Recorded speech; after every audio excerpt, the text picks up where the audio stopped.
దేశ రాజకీయం అంతా ఇవాళ మొత్తం చెన్నై వైపే చూస్తుంది. ఎందుకంటే మరికొద్ది సేపట్లో చెన్నైలో ఇంపార్టెంట్ అండ్ కీ మీటింగ్ జరగబోతోంది.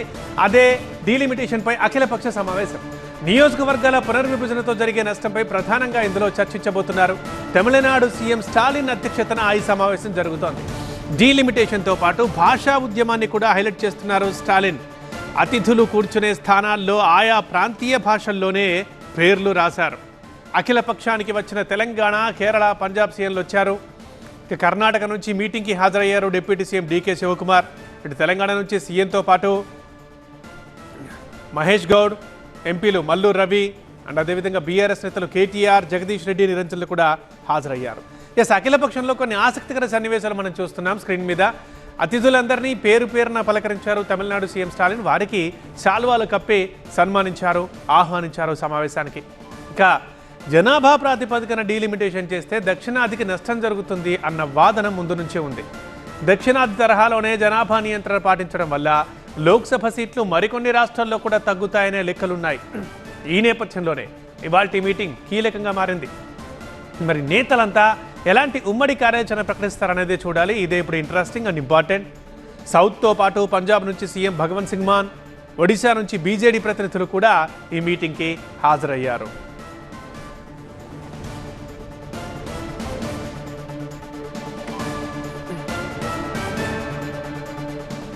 మా కరెస్పాండెంట్ మురళి మరింత సమాచారం అందిస్తారు లైవ్లో చెన్నై నుండి.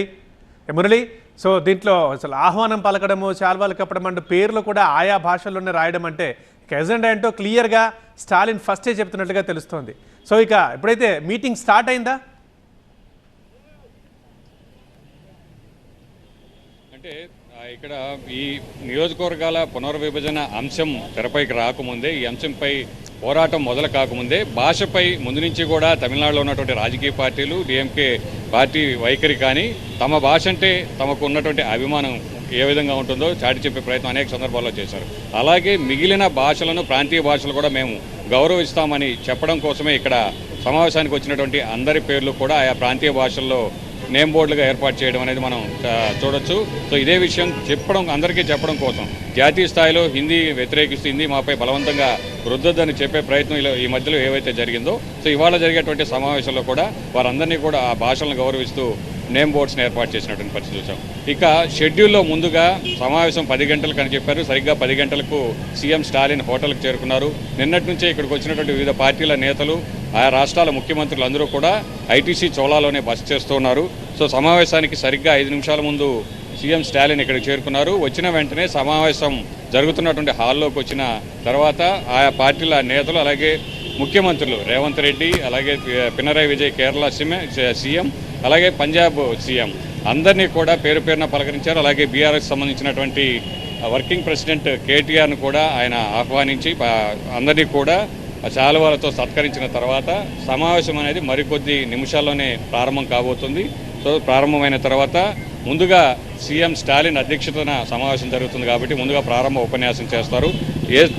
ఏ ఉద్దేశంతో ఈ సమావేశం జరుగుతుందో సో అందరినీ కూడా ఆహ్వానించిన తర్వాత, అందరూ కూడా వచ్చిన తర్వాత వారందరికీ కూడా ధన్యవాదాలు తెలిపి ఆ తర్వాత మిగిలిన రాష్ట్రాలకు సంబంధించినటువంటి ముఖ్యమంత్రులు, అలాగే వివిధ పార్టీలకు సంబంధించినటువంటి నేతలందరూ కూడా డీలిమిటేషన్పై కేంద్రం చేపడుతున్నటువంటి విధానాన్ని వ్యతిరేకిస్తూ వాళ్ళ అభిప్రాయాలు ఏవైతే ఉన్నాయో ఆ అభిప్రాయాలను వ్యక్తం చేస్తారు.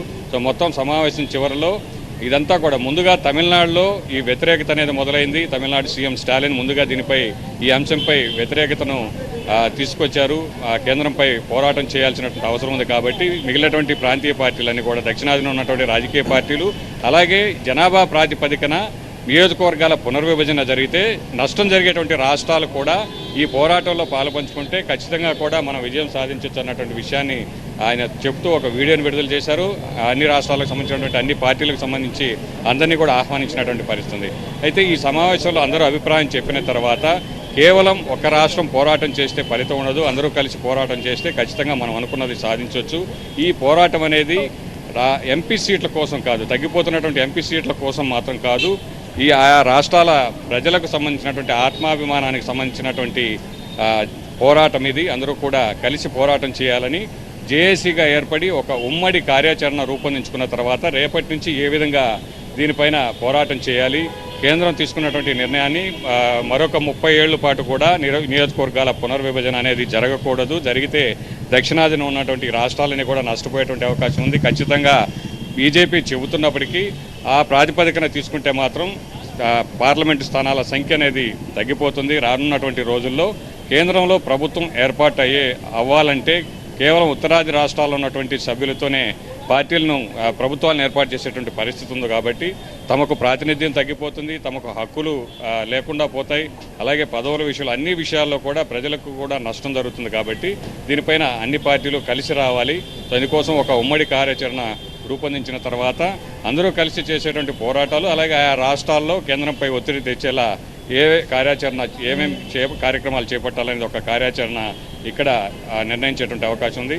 సమావేశం తర్వాత 12 గంటలకు అందరూ కలిసి మీడియాకు బ్రీఫ్ చేస్తారు. ఇవాళ ఈ సమావేశంలో తీసుకున్నటువంటి నిర్ణయాలు ఏంటి, సో ఏ వైఖరితో ముందుకు వెళ్ళబోతున్నారు, రేపటి నుంచి అందరూ కలిసి పోరాటం చేసేటువంటి క్రమంలో ఇంకా ఇవాళ సమావేశానికి రానున్నటువంటి ఎవరైతే హాజరు కాలేదు, ఇప్పుడు ఏపీ నుంచి ఎవరు కూడా ఏ పార్టీకి సంబంధించినటువంటి నాయకులు ఎవరూ కూడా రాలేదు. సో ఇటు టీడీపీ చూస్తే ఎన్డీఏలో ఉంది, బీజేపీకి వ్యతిరేకంగా జరుగుతున్నటువంటి సమావేశం కాబట్టి వచ్చేటువంటి అవకాశం లేదు.